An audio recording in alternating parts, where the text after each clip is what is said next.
Good day, everybody. Just heading back from the park. The puppies are panting. It is a hot day today. It's probably about 30 degrees out, which is insane for May. Maybe global warming's real. Anyway, doesn't matter. I'm enjoying the beautiful weather. They're enjoying the beautiful weather. They're chill right now. They're sacked out. They ran hard in the hot sun. And I'm heading home. And I wanted to talk about something I saw last night. So last night I was stalling going to the gym, and I decided, hey, I'll watch this here little Trump rally in the Bronx. So Trump, since he's stuck in New York, decides he's going to take the time to campaign while there. And good on him that he didn't really bring up the trial too much, I guess, because of the unlawful, unconstitutional gag order that Judge Merchan put on him. He talked about it briefly, but he didn't really focus on it. Most of his speech was focused on real estate, his experience with real estate in New York. He loves New York. He loves all the things he's built in New York. He knows intimately what it means to keep New York going and get New York to be prosperous. And he talked about his experiences being a real estate developer in New York. It's kind of interesting, but maybe a little bit too heavy on his past experiences. But you know, he resonated with the crowd. He talked about fixing New York and getting New York back to what it once was. Get the rich people to come back, get the investment to come back, which is good on him. AOC was not happy, and Governor Hochul, I think she's governor, right? Governor Hochul made the stupid mistake of calling the people there who were supporting Trump at the rally clowns.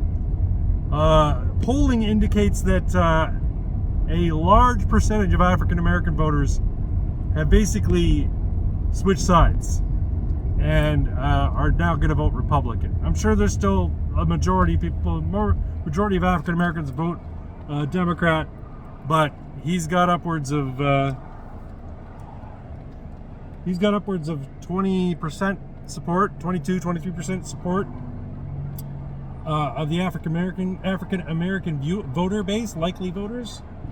Good on him. And from what I saw, based on the crowd sizes, the Bronx was very much in support of Donald Trump. There were tens of thousands of people there. And Hochul made the mistake of calling those people clowns. Not sure you've been paying attention, but you folks are not very well liked in the state of New York, particularly in the city of New York. Yes, there's still mostly Democrats. It's still a solidly blue state and solidly blue city, but I don't know. Bunch of electoral districts there that could go red. Just saying. Another thing he mentioned at the rally, which was very smart of him, he said our turnout, or it's got to be too big to rig. Meaning he wants so many people out there voting, so many people out there registering people to vote in November, that there'd be so many votes that they simply can't rig it. If you remember in 2020, Donald Trump was essentially winning at 11 o'clock at night on election night. And then a bunch of unforeseen circumstances occurred, with polling stations closing and leaky toilets causing things to stop counting, and then all of a sudden, overnight and over the next couple of days, magically Joe Biden got all these votes. I'm not saying there weren't shenanigans, but there were shenanigans. Anyway, yeah, I do think it's going to have to be too big to rig, as they say. He's going to need to, and the Republican, the grassroots community that supports Donald Trump, they have to go out there and I hate to say it, but collect ballots. They got to harvest ballots, and I know that there's been some push for that, but they're gonna have to beat the Democrats at their own game. They're gonna have to start harvesting ballots. They're gonna have to start registering people in nursing homes and places where people aren't that mobile.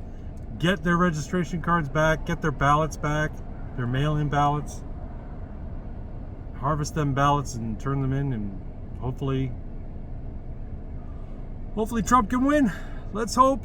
Anyway, watching him speak last night, it's, you know, night and day between him and Biden. Like, the guy is, what, 77 years old? And the dude, like, I don't know, man. He seems full of energy.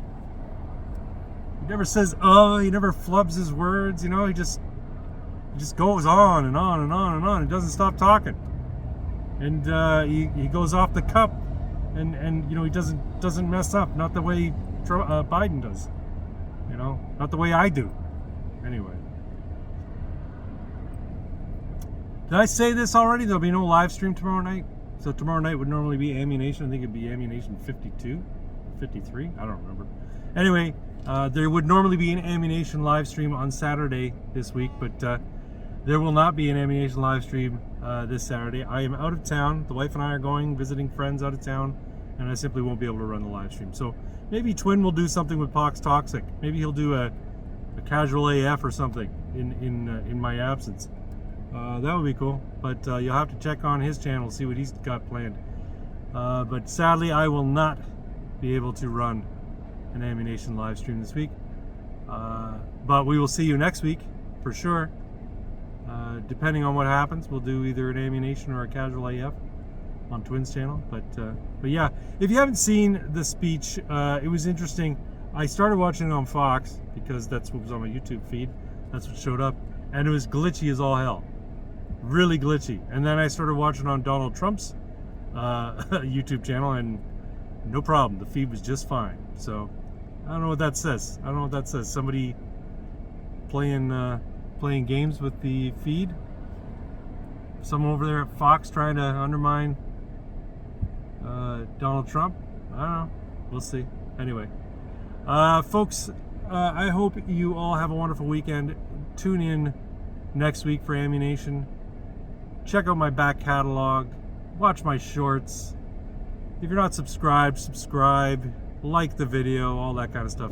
We'll talk to y'all later. Take care. Bye-bye.